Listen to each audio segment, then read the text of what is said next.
Imagine só, Gleb. A voz de Raíssa tremia como um balão prestes a estourar, carregada de uma tensão que parecia pronta para explodir. Se a gente tivesse vendido aquela casinha velha logo depois que o velho faleceu, quanto dinheiro teríamos agora? Gleb resmungou, forçando o garfo a cortar uma cotleta ressecada pelo tempo. É verdade, não daria para comprar um apartamento no centro, mas pelo menos a Karina pararia de encher o saco com essa história de financiamento. Já está insuportável.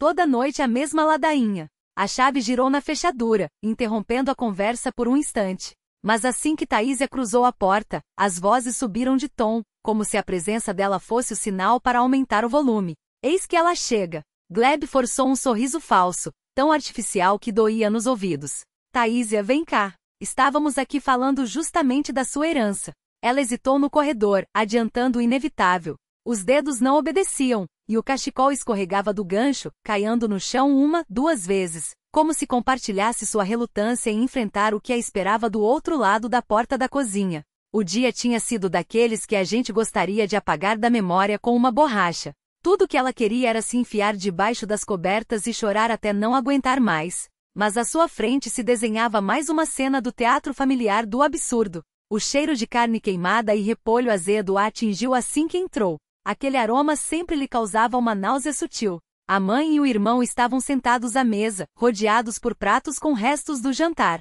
Então, como foi o trabalho? Raíssa perguntou com um tom que fingia preocupação, mas os olhos permaneciam frios como vidro em uma manhã de inverno. Taísia engoliu em seco. A bola na garganta não deixava o ar passar. Me demitiram. O silêncio que se seguiu era denso, quase palpável. Só se ouvia o apito do bule começando a ferver. Primeiro um ruído baixo, depois um chiado crescente. Gleb soltou uma risada alta, jogando a cabeça para trás e expondo os dentes cheios de obturações. Que coisa, hein? A netinha preferida do vovô excêntrico, sem emprego e com uma casinha caindo aos pedaços como herança. Ele enxugou as lágrimas de tanto rir com o dorso da mão. Uma verdadeira fábula. Eu não avisava? Raíssa apertou os lábios, abraçando a xícara como se buscasse calor, embora o ambiente estivesse abafado. A gente devia ter vendido logo, quando ainda tinha interessados. Lembra daquele cara, o relojoeiro? Ofereceu um bom dinheiro, mesmo com a casa naquele estado. A casa está em ótimas condições, Taísia respondeu com firmeza, sentando-se na cadeira vazia. O vovô sempre cuidou dela. Ah, é? Seu avô era mágico, então? Raíssa levantou as mãos, o rosto avermelhando-se de indignação. Você pelo menos acredita nessa história? A voz dela ia subindo, as bochechas ardiam, gotas de suor apareciam na testa. Eu gostaria de saber de onde ele tirava dinheiro todo ano para consertar essa ruína. Com a aposentadoria de um restaurador, isso sim é que é piada. Aliás, eu até ajudava ele às vezes. E não era pouco, aliás. Taísia sabia que era mentira. A mãe não falava com o avô há anos, chamava-o de maluco e esquisito. Mas discutir era inútil. Talvez ele tenha encontrado um tesouro naquela casinha? Gleb deu uma risadinha, piscando para a irmã. Algumas joias de algum príncipe daqueles. Como é que chamam? Obalisk? Que obalisk, Gleb? Taísia franziu a testa, surpresa. Como assim? O irmão se animou. O velho vivia dizendo que a casa em Yasnaya Poliana não era só um sítio de descanso, era uma antiga propriedade de alguma nobreza. Uns príncipes qualquer. Ele imitou um ar aristocrático, torcendo o nariz. Bobagem de velho caduco. Era só uma dacha do partido, nada mais. Tão doido quanto você. A mãe balançou a cabeça. Vivendo metido naquele monte de papéis e livros velhos. E o que descobriu? Nada. Morreu sozinho naquele mato. Ele era restaurador, mãe. Taísia apertou os punhos debaixo da mesa para disfarçar o tremor. Ele devolveu a vida a obras de arte. E daí? Raíssa fez um gesto de desdém. Se tivesse vendido antiguidades, aí sim teria valido a pena. Mas não, preferiu te arrastar para aquele mundo de arquivos e catálogos. E agora? Ficou sem emprego? Taísia baixou os olhos. A demissão tinha sido um baque. 5 anos no museu a ensinaram a amar gravuras antigas, páginas amareladas que exalavam mistério e tempo. O diretor admirava sua habilidade de dar vida aos objetos, de transformar peças empoeiradas em testemunhas vivas do passado. Mas os cortes no orçamento chegaram, e o setor de arquivos foi o primeiro a ser extinto. Tem algum plano, pelo menos? A voz da mãe misturava desprezo e medo. Como vai se virar? Vou arrumar outro emprego, respondeu Taísia baixinho.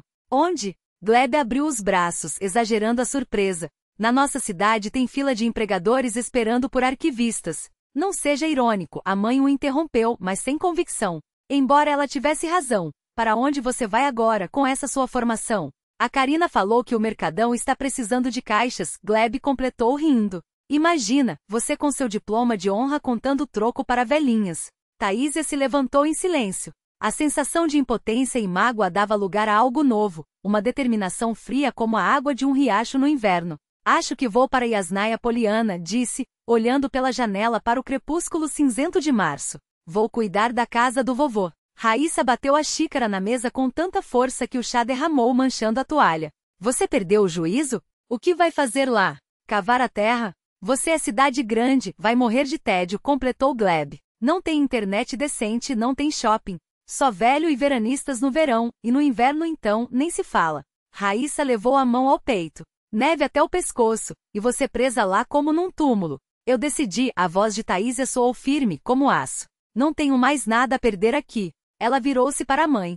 Durante anos tentou ganhar a aprovação deles com notas altas, um diploma de prestígio, um emprego decente. Para quê? No final, só colheu sarcasmo e desdém. O vovô dizia, Taísia, uma casa lembra de quem a ama. Ela sorriu, recordando a voz suave dele. Vou descobrir se é verdade. Raíssa e Gleb trocaram um olhar. Havia algo como medo em seus olhos. Só não vá vender a casa sem nos consultar, a mãe falou rápido. Isso é patrimônio da família. Ah, falando em patrimônio, Gleb se animou. Que tal procurar um comprador melhor por lá? A gente divide o dinheiro justo. A Karina está precisando completar o valor do carro. Taísia os observava e pela primeira vez, via claramente duas pessoas mesquinhas, obcecadas apenas por si mesmas. Durante anos alimentou a esperança de que, no fundo, eles guardavam algum carinho por ela. Agora, essa ilusão desmoronava como um castelo de cartas ao menor sopro. Vou pensar, mentiu, dirigindo-se para a saída. Para onde você vai? A mãe chamou. Arrumar minhas coisas. Taísia olhou para trás, já na porta. O ônibus para Yasnaya Poliana sai amanhã às 9. Subindo a escada rangente, sentiu uma leveza inesperada, como se o peso que carregava há anos começasse a se dissolver. Talvez a demissão não fosse um fim, mas um começo. Talvez a casa do vovô realmente a esperasse. O velho ônibus subia as ladeiras com dificuldade, como um homem idoso escalando degraus. A estrada serpenteava entre colinas, ora desaparecendo na sombra de um pinheiral, ora surgindo em clareiras onde os campos começavam a vestir um verde tímido. Taísia encostou a testa no vidro frio. Seu reflexo, um rosto pálido com olheiras fundas, se sobrepunha à paisagem que passava. Uma estranha sensação de duplicidade, como se estivesse em dois lugares ao mesmo tempo. Estou aqui e lá, pensou, reconhecendo as curvas familiares do caminho. Quantas vezes o vovô a levará por aquele trajeto, sentando-o ao lado e contando histórias que faziam o tempo voar. Ao lado dele, no banco da frente do mesmo ônibus surrado, nas mesmas viagens que se repetiram dezenas, centenas de vezes, todos os verões, desde os 6 anos até o fim da escola. Algo na paisagem, porém, havia mudado. Taísia demorou a perceber. Foi só quando à direita, onde antes só havia floresta, surgiram casinhas de tijolos vermelhos com telhados pontiagudos que ela entendeu. Mais um condomínio de veraneio para quem teve sorte com o dinheiro. Yasnaya Poliana parada sob demanda, berrou o motorista, girando o volante com força. Os freios guincharam. O ônibus parou diante de um ponto de madeira torto, quase tombando. Taísia pegou a mochila e a mala gasta, onde cabia tudo o que considerará essencial para sua nova vida. A mãe e o irmão, ao se despedirem, haviam apenas acenado da janela do carro, sem preocupação, sem um traço de ansiedade por seu destino. Ao pisar no asfalto rachado, ela congelou. O ar, carregado dos aromas úmidos da terra despertando e da resina dos pinheiros, bateu-lhe na cabeça como um vinho encorpado depois de longa abstinência. A sufocação da cidade, de repente, pareceu um pesadelo distante. Tazienka veio mesmo. Uma voz fina cortou seus pensamentos. Junto à estrada, uma senhora miúda e seca, apoiada em um bastão nodoso, sorria debaixo de um lenço florido. O rosto sulcado de rugas brilhava com uma alegria tão genuína que Taísia não pôde evitar retribuir o sorriso. Proscóvia Ilinitiná. Correu para abraçar os ombros frágeis da velha. Como soube que eu viria? A idosa riu baixo, mostrando dentes raros. O coração avisou. Levantei-me hoje de manhã e pensei, preciso ir à parada. Olhei pela janela. Que dia claro. Em dias assim, sempre acontece algo bom. Afastou-se um pouco, examinando Taísia com olhos desbotados como centauras secas. Como emagreceu! A cidade a esgotou, minha filha. Taísia suspirou, ajustando a mala no ombro. Podemos dizer isso. Perdeu o emprego, não foi? Proscóvia Ilinitina assentiu com convicção, encaminhando-se pela trilha que levava à aldeia. Não se preocupe. Aqui, tudo se ajeita. Nosso ar é medicinal, e a água da fonte cura até as dores da alma. O caminho serpenteava entre macieiras antigas, cujos galhos já incharam com os primeiros brotos. À direita e à esquerda, as casas da vila, algumas substituídas por mansões de alvenaria, mas a maioria ainda de madeira, com lambrequins descascados que um dia deviam ter sido pintados em cores vivas. Agora, o tempo os reduzira a manchas pálidas como memórias desbotadas. Proscóvia Ilinitina. Taísia hesitou. É verdade que alguém reformava a casa do vovô todo ano? A velha confirmou com a cabeça. Verdade pura. Assim que a neve derrete, eles aparecem. Ora consertam o telhado, ora trocam as janelas, ora põem o jardim em ordem. Rodion Matvevitch, que Deus o tenha, deixou um testamento. Tinha um benfeitor em Moscou, um homem importante. Todo ano mandam dinheiro para manter a casa. Até 2030, dizem. Taísia parou surpresa. O avô nunca mencionara aquilo, e ele, que contava tantas histórias, também guardava seus silêncios. Ele não era só um restaurador nos anos 60. Proscóvia Ilinitina sorriu, astuta. O chamavam especialmente para as propriedades antigas que começaram a restaurar naquela época. Havia um movimento pela preservação do patrimônio. Seu avô trabalhava para um grande chefe de Moscou, recuperava lareiras, portas talhadas, móveis antigos. Ele me mostrava fotos, Taísia recordou, os dedos tremendo levemente. Falava das propriedades com tanto entusiasmo. Lembro que dizia que Jasnaia Poliana já foi mais do que um simples sanatório. Era uma autêntica residência nobre. Não qualquer residência, uma propriedade principesca. A voz de Proscóvia Ilinitina baixou conspiradora. Dos Obaliensky, aqueles famosos. Depois, na época soviética, viraram sanatório para funcionários do partido. Seu avô veio para cá nos anos 60, restaurar portas e escadarias. E ficou. Passaram por uma alameda de tilhas centenárias. Taísia arfou. Adiante, sobre uma colina, erguia-se a casa do avô. 2 andares com um mezanino. Paredes imaculadamente brancas, telhado verde recém-pintado, janelas reluzindo ao sol. Nada a ver com a cacareco que a mãe e o irmão descreviam com desdém. Aí está ele, nosso belo, Proscóvia Ilinitina disse, orgulhosa. Como novo. E olhe que já tem uns 150 anos.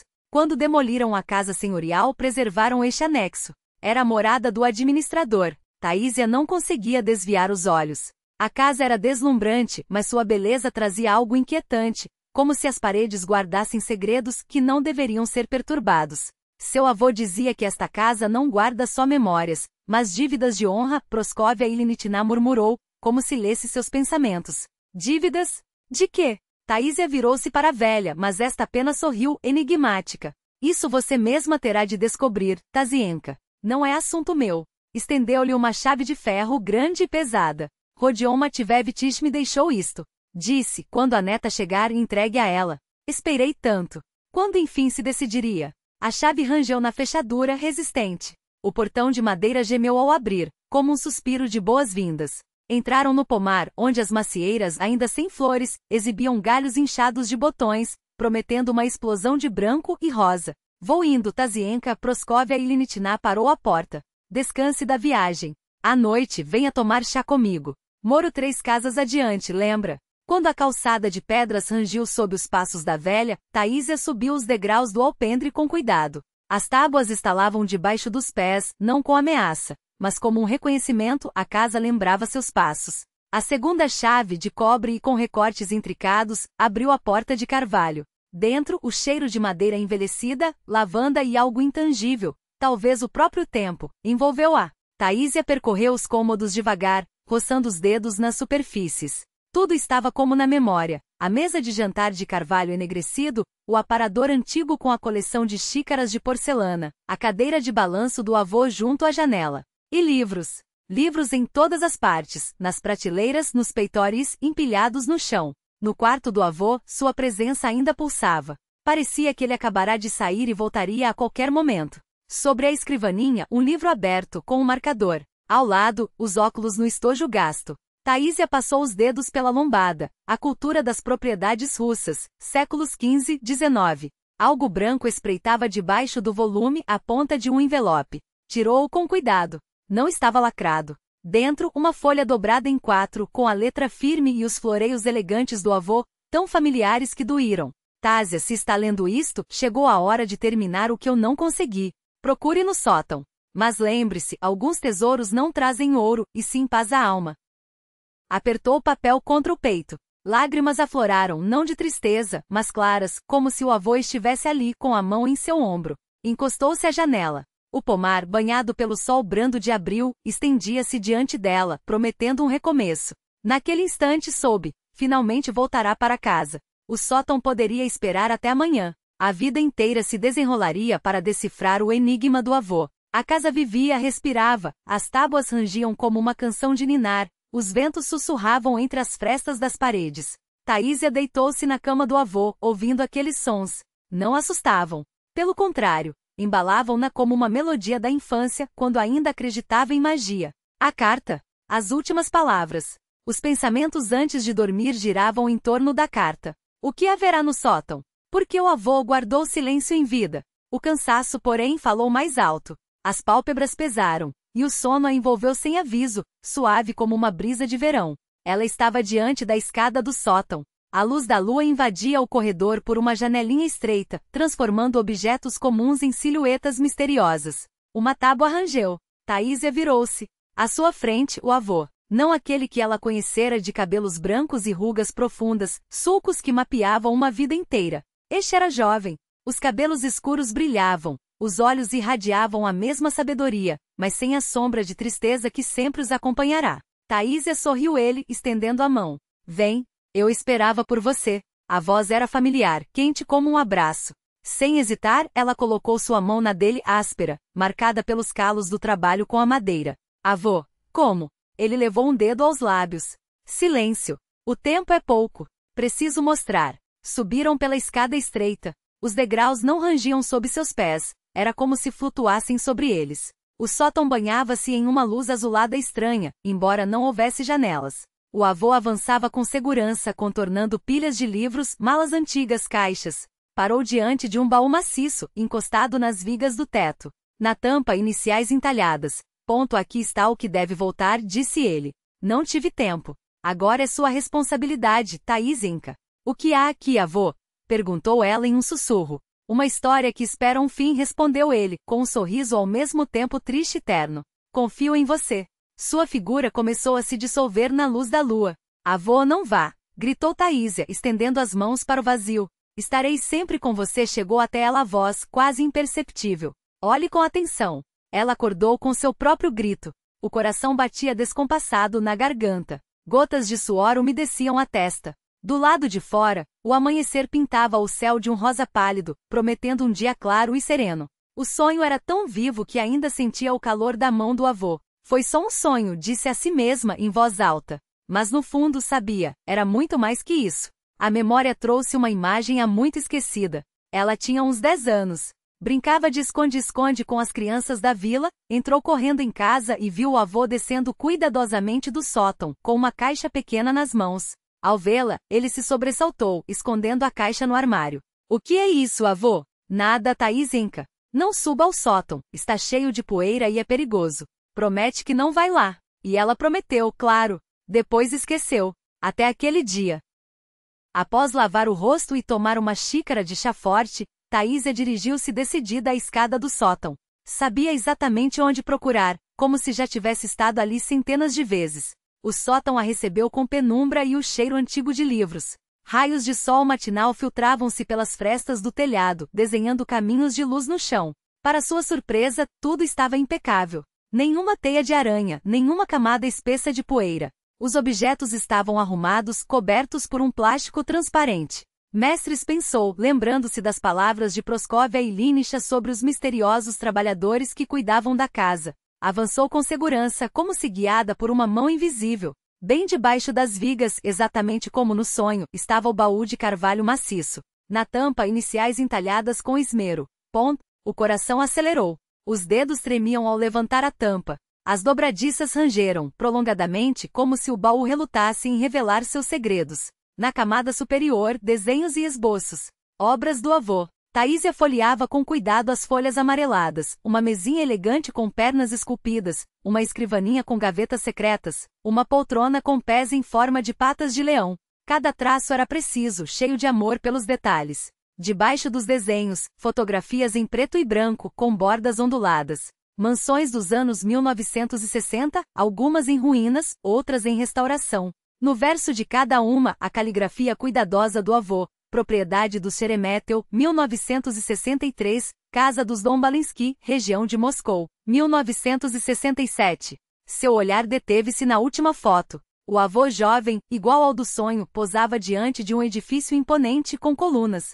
Ao seu lado, uma mulher magra, idosa, de postura ereta e orgulhosa, apesar da fragilidade óbvia. A legenda dizia, com Ekaterina Lona no dia da conclusão dos trabalhos. Propriedade dos Obalinski. Julho de 1967. Mais fundo no baú, uma pilha de cadernos, diários do avô, a julgar pelas datas nas capas. E por fim, envolvida em um veludo desbotado, uma pequena caixa de madeira, de trabalho primoroso. Taísia desdobrou o tecido com reverência. A caixa era adornada com incrustações de madreperola, pavões entre flores exóticas, peças que só vira em museus. Dentro, sobre um estojo de cetim branco, joias reluziam, um colar e brincos com safiras de um azul profundo, ornados de pequenos diamantes.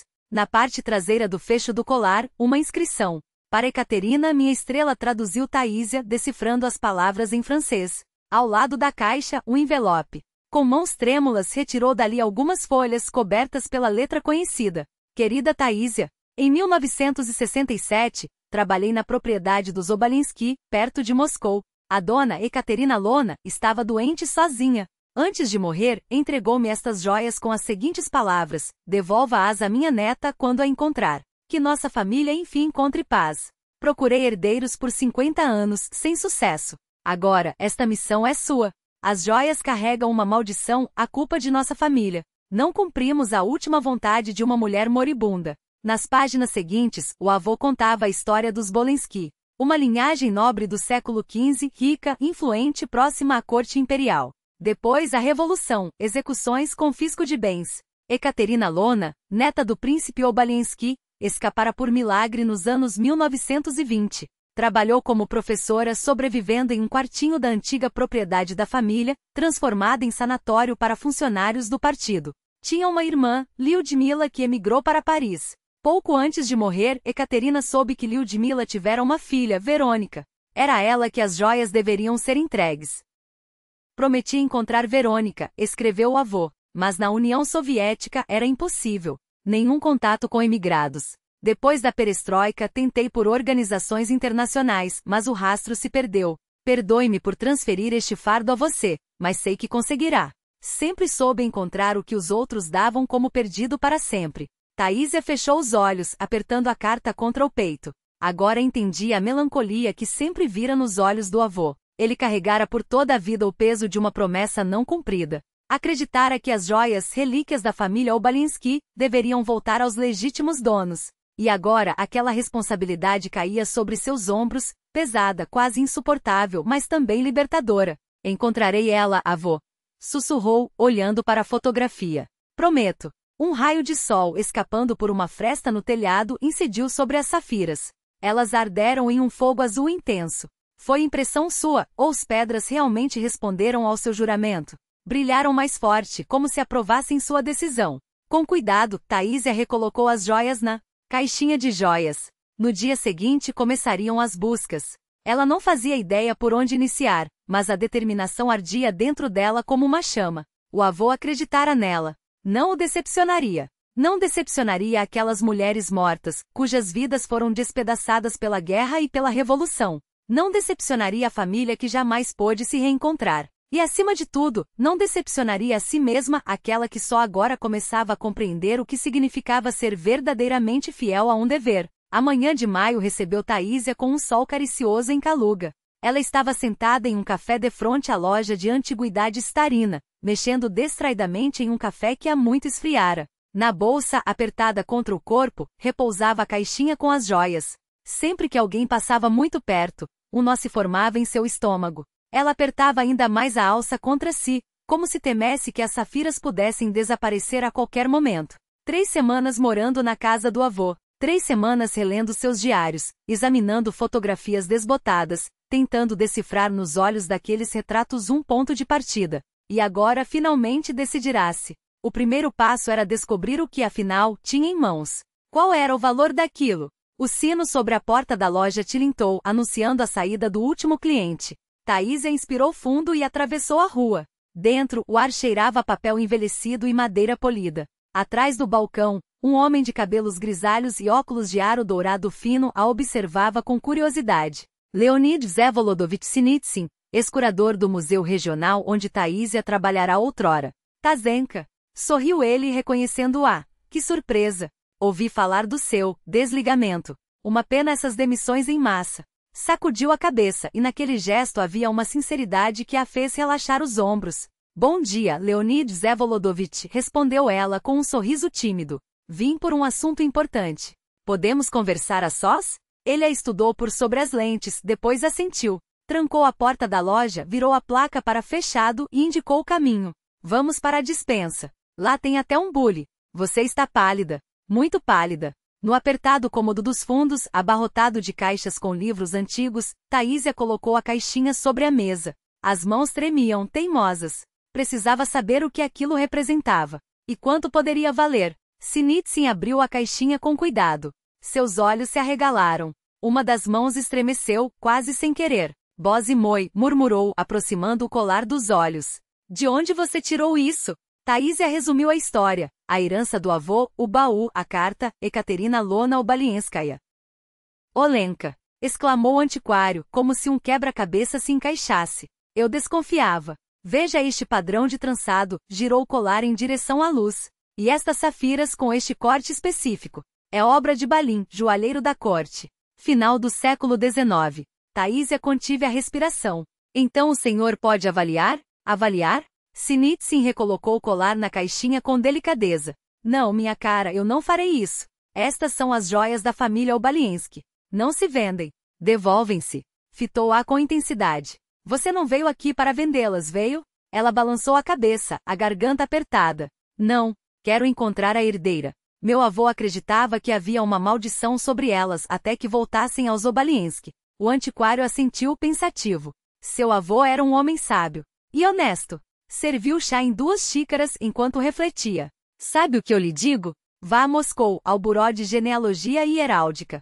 Lá trabalha um velho amigo meu, Igor Timofeyevich Kreshetov. Ele ajuda a reconstruir linhagens, localiza parentes perdidos. Se alguém pode encontrar os herdeiros dos Obaliensky, é ele. O buró ocupava um casarão antigo na rua Ostojanka. Taísia subiu as escadas largas com hesitação. Dentro, a penumbra era quebrada apenas por finos filetes de luz que escapavam das cortinas pesadas. Uma mulher de idade, com os cabelos grisalhos presos em um coque severo, ergueu os olhos por sobre os óculos. Em que posso ajudá-la? Preciso falar com Igor Timofeyevich Kreshetov. Leonid Vsevolodovich Sinitsyn me indicou. A expressão da mulher amoleceu. Ah, de Kaluga. Passe, ele está em seu gabinete. Kreshetov era o oposto físico de Sinitsyn, corpulento com uma barba espessa e uma voz trovejante que ecoava pelas paredes. Do Leônia? Que alegria! Apertou a mão de Taísia com força. E qual é o caso? Procurando antepassados? Ou descendentes? Ela entregou-lhe um envelope cuidadosamente selado, vindo de Sinitsyn. Após ler a mensagem, o genealogista a encarou com seriedade. Balinsky, hein? Isso é coisa séria. Levou até o arquivo. Vamos trabalhar. As 3 horas seguintes voaram. Curvados sobre documentos amarelados, microfilmes e bancos de dados digitais, reconstruíram a árvore genealógica da família. Taísia compartilhou tudo o que sabia pelos diários do avô. Olha aqui, apontou Kreshetov para a tela. O príncipe Lev Nikolaevich Obaliensky fuzilado em 1918. Suas filhas, Ekaterina Lona, nascida em 1898, e Lyudmila Lona, de 1903. Lyudmila emigrou para a França em 1922, supostamente com as joias.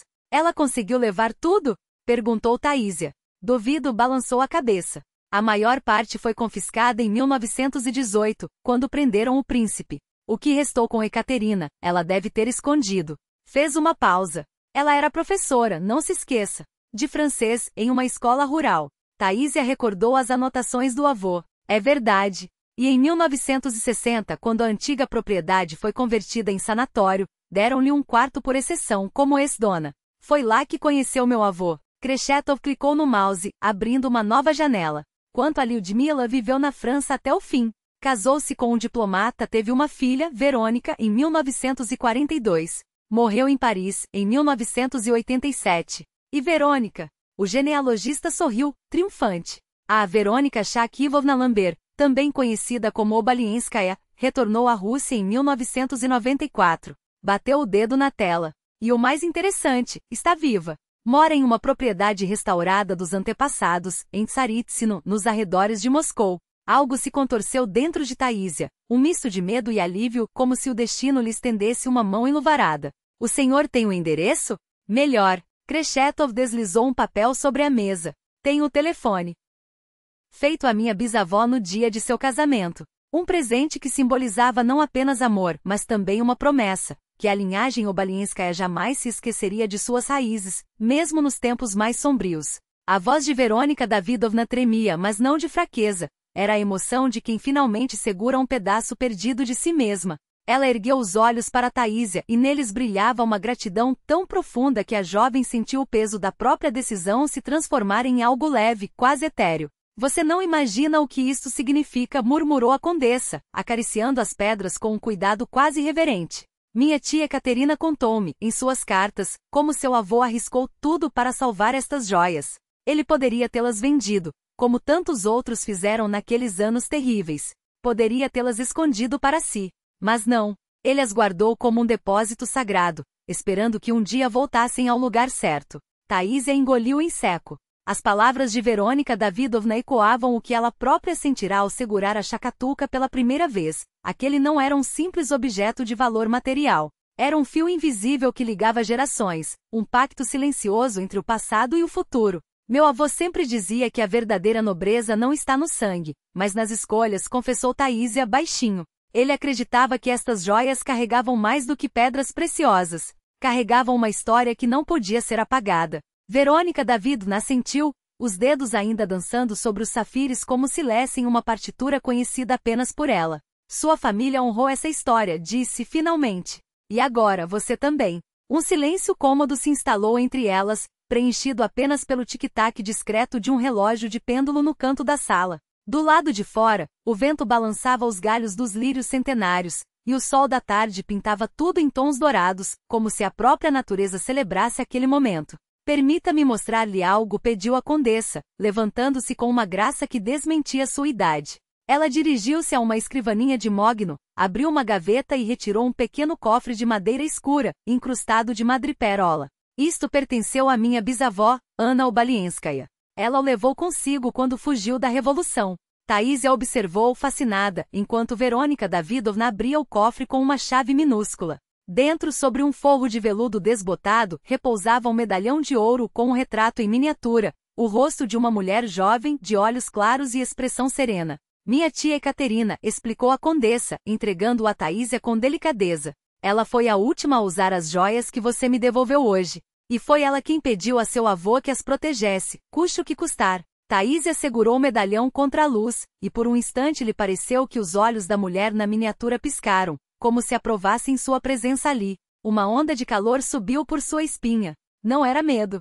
Era algo mais antigo, mais profundo. O reconhecimento de que algumas coisas, como a lealdade, como a memória, transcendem o tempo. Eu gostaria que você ficasse com isto, disse Verônica Davidovna, fechando os dedos de Taísia sobre o medalhão. Não como pagamento, mas como símbolo. Para que lembre, você também faz parte desta história agora. Taísia quis protestar, mas as palavras morreram em sua garganta. Sabia que aquele gesto não era uma esmola, nem uma troca.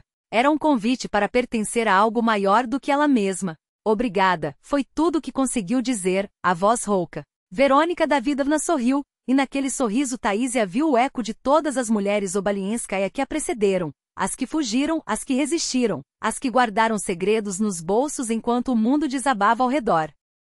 Agora, disse a condessa, voltando a sentar-se e servindo mais uma xícara de chá, conte-me tudo sobre seu avô. Quero saber do homem que carregou nosso legado por tanto tempo. E depois, seus olhos brilharam com um plano repentino. Você precisa ver a biblioteca. Lá estão os diários de minha tia. Talvez eles respondam a perguntas que nem mesmo você sabia que tinha.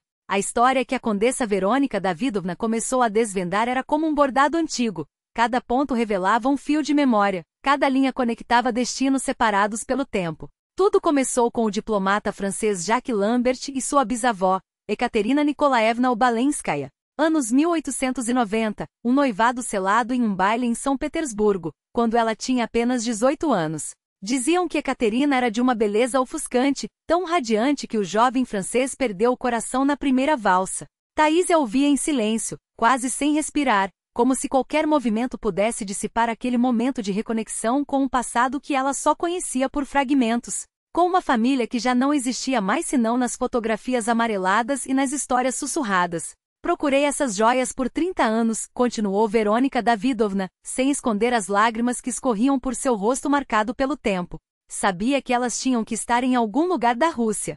Minha tia Ekaterina escreveu para minha mãe antes de morrer que as estrelas azuis voltariam para a família quando chegasse a hora. Não entendíamos o que ela queria dizer. Depois minha mãe faleceu sem ver esse dia. Com cuidado, ela recolocou o colar na caixa, enxugando os olhos com um lenço de renda. O avô de Taísia achava que essas joias carregavam uma maldição, arriscou a jovem, lembrando-se das palavras que ele deixará em suas cartas. Escreveu que eram amaldiçoadas pela culpa da família. Verônica Davidovna esboçou um sorriso triste. Não uma maldição sobrenatural, minha cara, mas moral. Em 1918, quando ficou claro que a revolução havia vencido, os Obalensky se dividiram.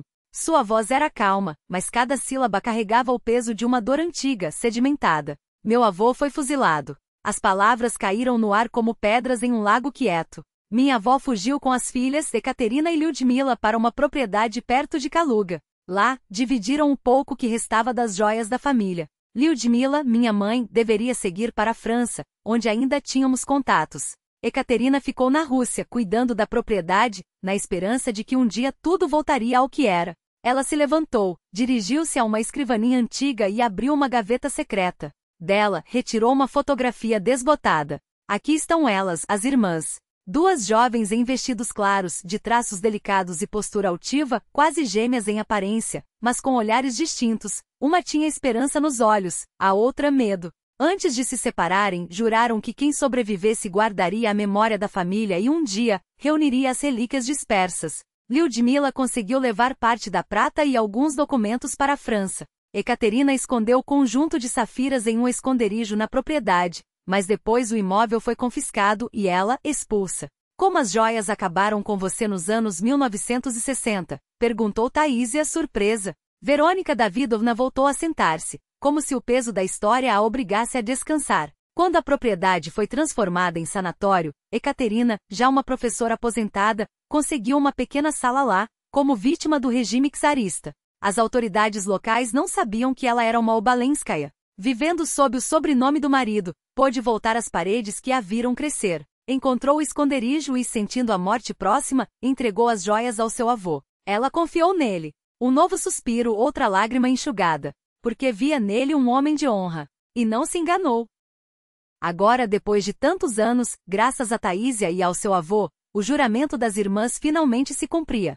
As joias da família Obalensky haviam voltado para casa. Ficaram em silêncio por um longo momento, contemplando o brilho dos safiras na caixa. Naquela quietude havia algo de sagrado, como se todos os que já não estavam ali, o avô de Taísia, Ekaterina, Lyudmila, o príncipe executado, estivessem presentes, testemunhando aquele reencontro. Exijo que aceite uma recompensa, disse finalmente Verônica Davidovna. Essas joias valem uma fortuna. Não, respondeu Taísia firme. Não são minhas. Seu avô lhe ensinou que o que não nos pertence não pode ser tomado, nem mesmo quando o mundo parece oferecer desculpas para fazê-lo. Apenas cumprir a vontade dele. A condessa a observou por um longo tempo com um olhar que parecia dissecar camadas. Sabe, tenho uma proposta para você. Soube que trabalhou como arquivista no Museu Histórico de Kaluga. Taísia assentiu surpresa. Pois bem, nossa propriedade é agora um museu reserva. Temos documentos que precisam de mãos cuidadosas, cartas, diários, recibos, fotografias. Séculos de história esperando por alguém que saiba lê-los. Preciso de uma responsável pelo arquivo. Alguém que entenda o valor do passado e saiba tratar seus vestígios. Fez uma pausa. E que tenha honestidade. Você, vejo eu, é uma guardiã verdadeira da memória. Taísia congelou, como se o chão tivesse se aberto sob seus pés. Você está me oferecendo um emprego, com moradia aqui na propriedade? Sim, temos alguns quartos livres no flanco oeste. Nada luxuoso, mas aconchegante. Os olhos de Verônica Davidovna brilhavam com uma mistura de astúcia e bondade. Não sei o que dizer. Diga sim, sorriu a condessa. É o destino. Seu avô preservou uma relíquia da nossa família. Agora, você ajudará a preservar nossa memória. Ela se levantou, dirigiu-se a uma cômoda pequena e retirou de uma gaveta uma caixa de veludo. Isso não é das joias da família. Comprei com meu próprio dinheiro há alguns anos. Dentro, uma broche de prata em forma de livro aberto, com páginas incrustadas de pequenas pedras azuis. Pela sua honestidade, disse simplesmente. Pessoas assim são raras hoje em dia. Taísia segurou a broche e os olhos lhe ardiam. Era como se ouvisse a voz do avô, suave e firme. Vê, Taísienka, tudo se encaixou como deveria. Uma casa lembra de quem a ama. Aceito, murmurou. Quando posso começar? Amanhã, se quiser, respondeu Verônica Davidovna radiante. Mas primeiro, vou mostrar-lhe a propriedade. Você precisa conhecer a casa que a partir de agora também será sua. Saíram para a varanda. O vento de junho brincava com as folhas das tilhas centenárias. No céu, cotovias cantavam e à frente majestosa, erguia-se a mansão, um guardião de memórias, pronto para acolher sua nova zeladora. Taísia ficou ali, pensando nos caminhos estranhos do destino. Como uma demissão que pareceu um fim, revelou-se um começo.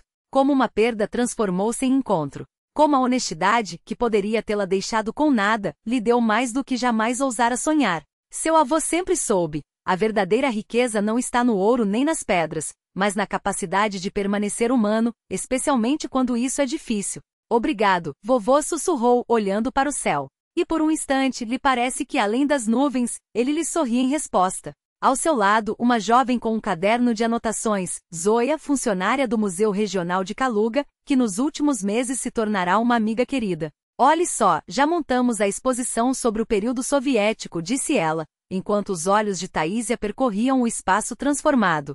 A casa do avô florescia, preenchida por uma vida nova, como pulmões que finalmente se enchem de ar após uma longa apneia. O térreo havia se convertido em um espaço expositivo, narrando a história de Yasnaya Poliana, desde os tempos da propriedade principesca até os anos como sanatório soviético e, por fim, a aldeia contemporânea. O andar superior preservava a ambientação memorialística. Os cômodos do avô permaneceram intocados, apenas enriquecidos por placas explicativas e fotografias emolduradas. A ideia do museu havia envolvido toda a vila. Os mais velhos traziam relíquias familiares, álbuns amarelados, cartas desbotadas. Contavam histórias que Taísia registrava com esmero no caderno, temendo perder um único detalhe. Proskovia Ilyinichna, com sua memória prodigiosa, tornará-se a guardiã não oficial da história oral. 70 anos de vida rural gravados em sua mente como em um arquivo vivo. Ônibus de Kaluga, gritou alguém da rua. E lá estão seus parentes, Taísia Radionovna. Algo se apertou dentro dela. Era o aniversário do avô. Em 5 de agosto ele completaria 90 anos. Taísia escolhera essa data para a inauguração oficial do museu, enviará convites, mas até o último momento duvidara que a mãe e o irmão aparecessem. Respirou fundo e saiu pelo portão. Junto à parada de ônibus antiga, estavam Raíssa e Gleb. Ao lado do irmão, Karina, sua esposa, segurava pela mão o pequeno Filipe. Ao avistar Taísia, o menino soltou-se e correu em sua direção. Tia Tásia. Tia Tásia. Você tem um museu de verdade. Ela o pegou no colo, rodopiando com ele. O riso infantil do sobrinho era um bálsamo nas feridas antigas, puro e genuíno. E há uma exposição especial para pesquisadores curiosos como você, disse ela, olhando por cima da cabeça do garoto para os parentes que se aproximavam. Raíssa parecia perdida com uma rigidez incomum. Gleb observava tudo ao redor, como se não acreditasse que aquela aldeia tranquila pudesse ter se transformado tanto. Karina, como sempre, estava impecável, elegante, cuidada e com um leve ar de descontentamento. Olá, Tásia cumprimentou secamente. Raíssa abraçou a filha com um gesto rápido e incerto. Bom, viemos pelo seu convite. Ficou bonito aqui. Entrem, respondeu Taísia, disfarçando a emoção.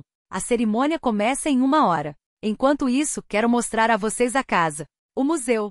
Conduziu-os pelo portão, passando pelas macieiras e canteiros de flores até o alpendre. Raíssa paralisou na soleira. Meu Deus, está tudo igual ao tempo do papai, murmurou, olhando a entrada. A voz tremia. Até cheira igual, madeira e lavanda. Vem, vou mostrar a exposição, disse Taísia, guiando-os pelos cômodos. Falava sobre a história da propriedade, os laços com os Obalensky, como o avô se tornará guardião de um segredo familiar. Notou a expressão da mãe mudar, da desconfiança inicial à surpresa, até algo que se assemelhava a orgulho. E aqui estão os famosos safiras, interrompeu Gleb, parando diante da foto das joias. Aqueles que você encontrou no sótão? Sim, confirmou Taísia. Mas as peças já foram devolvidas à legítima dona, Verônica Davidovna Obalenska. E ela não te pagou nada? Questionou Karina incrédula. Ela ofereceu, respondeu Taísia, serena. Mas recusei. Em troca, ganhei um trabalho nos arquivos do Museu da Propriedade Obalensky. Isso vale mais que qualquer dinheiro. E ainda por cima criou outro museu aqui, observou Raíssa, fitando a filha com olhos úmidos, lágrimas que teimavam em não cair. Quem diria? Isso sim é coisa do seu pai. Fazer beleza onde os outros só veem coisas comuns. Após os discursos, o corte da fita inaugural e a primeira visita guiada, a família reuniu-se na velha glorieta no fundo do jardim, como nos tempos de criança. Sobre a mesa fomegavam tortas caseiras no ar, o perfume de geleia de groselha e chá recém-preparado.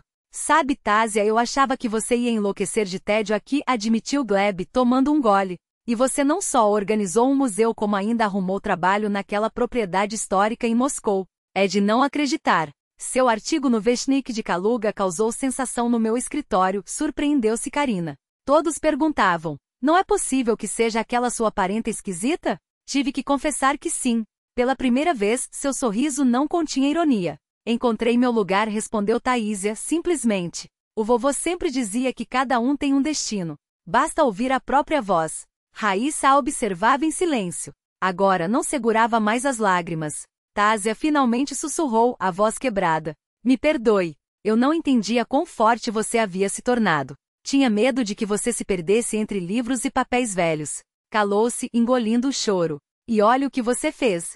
Seu gesto abarcou o pátio cheio de gente, o museu, os visitantes. Isso tudo é você. E papai estaria orgulhoso. Abraçaram-se. Pela primeira vez em anos, sem tensão, sem máscaras. Taísia sentiu o corpo da mãe tremer, ouviu seus soluços abafados, e também não conteve as próprias lágrimas. O perdão não veio em palavras, veio aquele abraço, naquele choro compartilhado, naquele instante em que o passado finalmente as libertou. Tia Tásia. Filipe correu até elas. Conte mais sobre os cavaleiros. E os livros antigos. Ele não sai do seu lado o dia todo, riu Gleb. Diz que quer ser igual a tia Tásia. Imagina só. Venham mais vezes, pediu ela, acariciando a cabeça do sobrinho. Vou ensinar ele a decifrar manuscritos antigos. Vai ser um ótimo historiador. Nem pense nisso, brincou Gleb, levantando o dedo. Meu filho vai ser homem de negócios.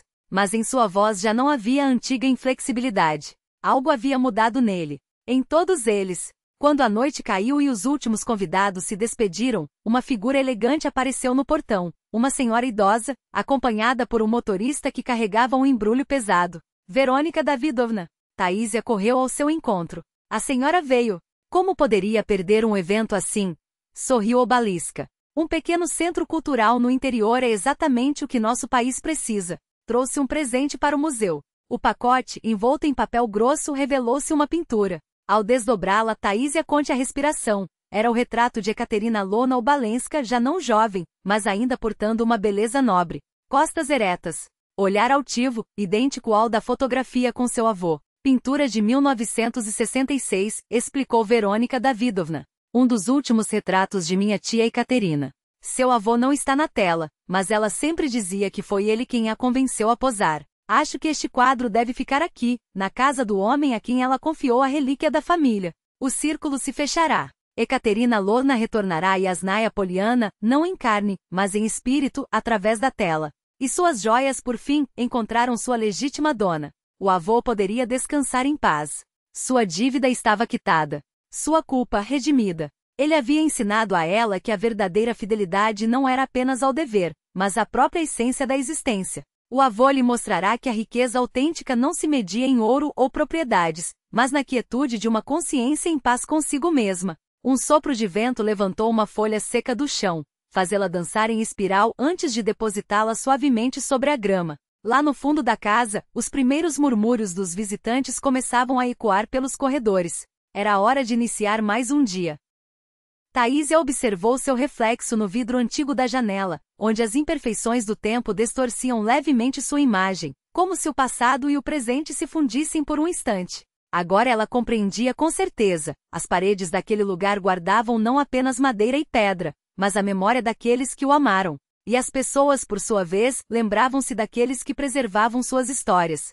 Seus dedos roçaram a broche de prata no colarinho, o presente de Verônica Davidovna, cujos detalhes intricados pareciam conter segredos de outras eras. Aquele adorno, assim como o livro com as pedras azuis, era um símbolo. Ela se tornará guardiã não apenas da memória familiar, mas de uma memória coletiva. Memória daqueles que a revolução, a guerra e o tempo tentaram apagar, mas que ela, história após história, nome após nome, resgatava da sombra do esquecimento. Era esse o seu chamado. Sua maneira de dizer ao mundo: vocês existiram. Vocês foram importantes. Vocês não serão esquecidos. O telefone vibrou em seu bolso. Uma mensagem de Verônica Davidovna piscava na tela. Querida Taísia, encontrei nos arquivos uma correspondência fascinante de 1920, trocada entre duas irmãs separadas pela imigração. Venha logo. Acho que temos aqui o embrião de uma nova exposição. Um sorriso iluminou seu rosto. Mais uma história. Mais vidas esperando para renascer através de suas mãos. Seus olhos voltaram-se para o retrato de Ekaterina Lona, agora pendurado na sala principal do museu. A mulher na tela parecia observá-la com um leve sorriso nos lábios, como se aprovasse, como se abençoasse seu trabalho. Continuaremos a sua história, sussurrou Taísia sem emitir som. Eu prometo. Nesse exato momento, um raio de sol rompeu as nuvens e incidiu diretamente sobre a tela. Por um instante, Ekaterina Lona pareceu ganhar vida, seus olhos brilharam com uma luz própria, e o sorriso tornou-se mais vivo, mais presente. Poderia ser apenas um jogo de claridade, ou talvez, quem sabe, um sinal do passado, um agradecimento silencioso, uma confirmação de que ela estava no caminho certo. Taísia fechou os olhos e escutou o silêncio da casa. Não era um silêncio vazio, mas preenchido, o lugar respirava, vivia, lembrava. E ela agora fazia parte daquele ritmo, daquele legado. Assim como seu avô. Assim como todos aqueles que um dia haviam amado aquelas paredes, aquela terra, aquela memória que ela jurara proteger até o último dia de sua vida. A casa lembrava daqueles que a amavam. E ela a amava com todo o coração, com toda a alma.